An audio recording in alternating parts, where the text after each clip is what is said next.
INET Academy is the online learning platform of INET Philippines. And INET Philippines is the National Civil Society Advocacy Network for Education Reforms. I am Ed De La Torre. I was the first president of INET when it was established in 2000. Now, INET Philippines is part of a global campaign on education for all. And the idea is to mobilize civil society, that's why we are called the Civil Society Network for Education Reform, with a special emphasis on those who are marginalized, excluded, and vulnerable. Now, being NGOs, CSOs, teachers' organizations, we were quite small, but our voice were heard, and we were appreciated by government and educational institutions. But we were faced with a problem. Our members were stretched geographically from the north in Cordillera region to the south in what is now Bangsamoro Autonomous Region. We started thinking, why not use the opportunities of the web, of the internet, so that we can continually build the capacity and the learning of our members so we could amplify our voices and even communicate with one another. That was the seed of INET Academy. But then came the pandemic, which is right now making all of us adjust and adapt. No? It disrupted a lot of processes, including formal education. We have to be able to live in what is a favorite word, in a blended way. Physically, face-to-face, direct communication, and virtually using the possibilities of cyberspace. And that is the whole point of INET Academy. We will continue face-to-face other communications, but INET Academy will be specifically, as our tagline says, learning together in cyberspace. So INET Academy will be a repository, a kind of the core library of experience-based, evidence-based learning on education and education advocacy by INET members and INET partners all over the world. But more important, INET, being an academy, wants to deliver specialized, focused, effective learning. We hope that your focus on your interest in education and advocacy will be assisted through a more systematic way. So we will be asking you to enroll. This is free, and we promise that we will do systematic, bite-sized, accessible courses. And finally, INET Academy will be a place and a mechanism for conversations among us so that we can raise our voices. While it is initially for INET members, it is not only for INET. It is for anyone interested in education and anyone interested in educational advocacy. So join us now, enroll, and let us learn together here in INET Academy in cyberspace.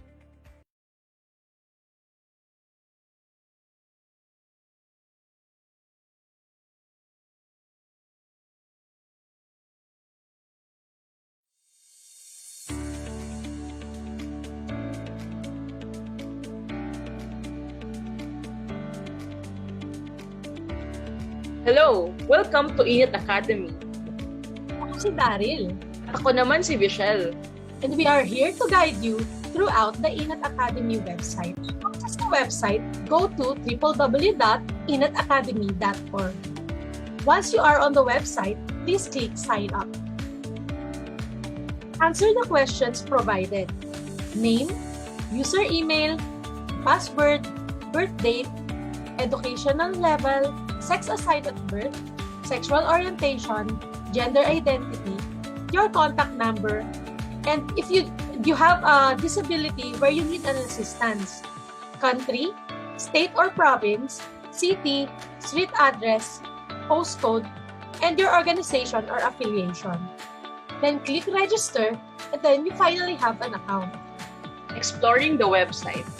INET Philippines aims to foster a global community of education advocates and provide a platform for advancing capacities through sharing of resources, information, and capacity building initiatives. That's why the website has the following features. First, courses. Go to courses. At the moment, there are 3 courses available: Citizens Education Advocacy, Comprehensive School Safety Module, Edukasyon sa Lahat at Panghabang Buhay. You can choose one course. You can click the overview for the description and additional information about the course. You can also click the curriculum to know what are the topics in a certain course. And then you can click review to leave some comments after finishing the course. To start learning, click Start Now.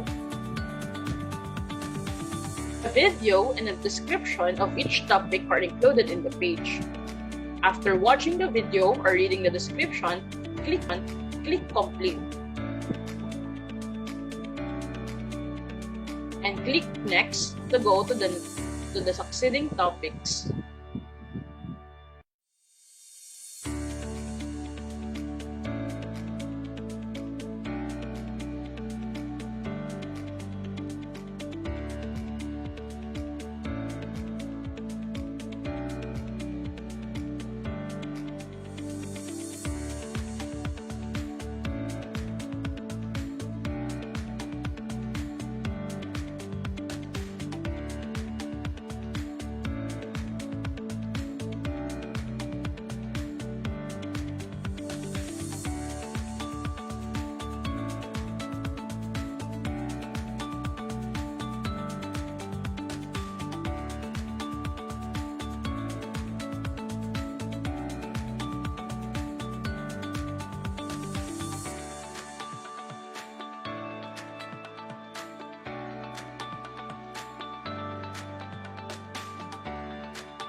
After you are done with the course, click Finish Course.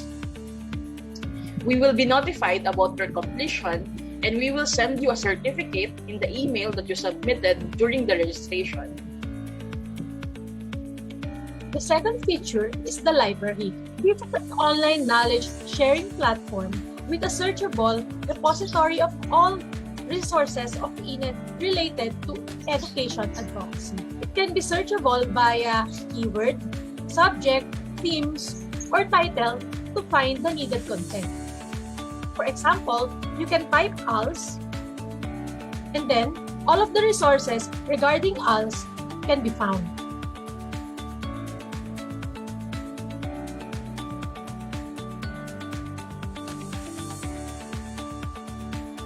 And if you want to contribute to this platform, you can click Submit a Resource and then answer the following questions: your name, email, contact number, organization, resource authors, resource title, and your publication date.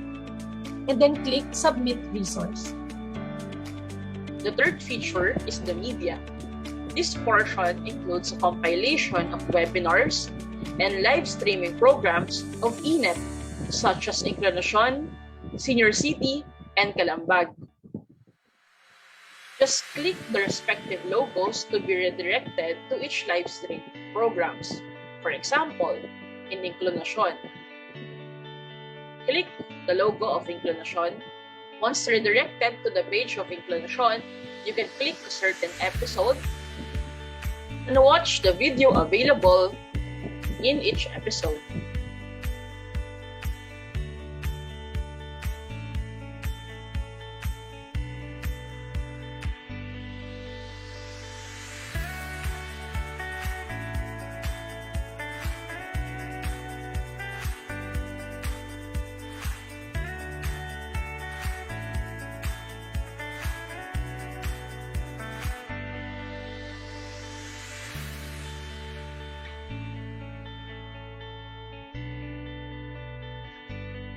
Likewise, in the webinar, you can click the video available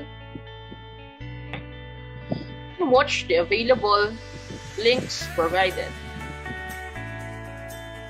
You can directly watch here or click the link to be redirected to YouTube.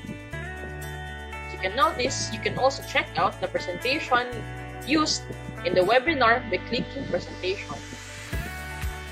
And you can download it by clicking Download Resource. If you want to know more about INET Philippines, go to About Us tab. In there, you can see the team who made it possible. A video of INET Philippines will automatically play. And you can see our vision, mission, and our beginning. And we encourage you to get in touch by clicking the Contact tab. Answer the following questions.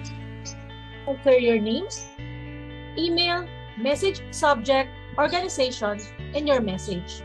Lastly, we want to encourage a vibrant and dynamic education community supported by a mechanism for continuing sharing, engagement, and collaboration. That's why we also have a feature where you can become a teacher, where you can submit your own modules or you have edit feedbacks to improve our platform. In the bottom of the page, just click Become a Teacher. You can fill out the form and send us your request. Click Submit. That's all. Remember, INET Academy is not just for INET. It's for all education advocates in the Philippines. Let's learn together through cyberspace. Thank you! Mabuhay po tayong lahat!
Ito ng soft launch nagkaroon ng soft launching sa INET Academy doon sa sa Mindanao during nung INET BARM Assembly kung tama yung aking recollection So basically ang konsepto ng online course hindi na bago matagal nang umiiral ang mga maraming education institution at mga iba't ibang organizations na nagbibigay o nag-o-offer ng tinatawag nating online course. So, wala pang pandemya nang umpisahan ito ng INET Pero nakita natin nung nagkaroon ng pandemya, mas nakita natin na mas napapanahon ang ganitong klase ng learning platform nakita natin yung significance na eto may lugar ang may significance But then yun na nga, hindi lang ito sa panahon ng panahon ng pandemya.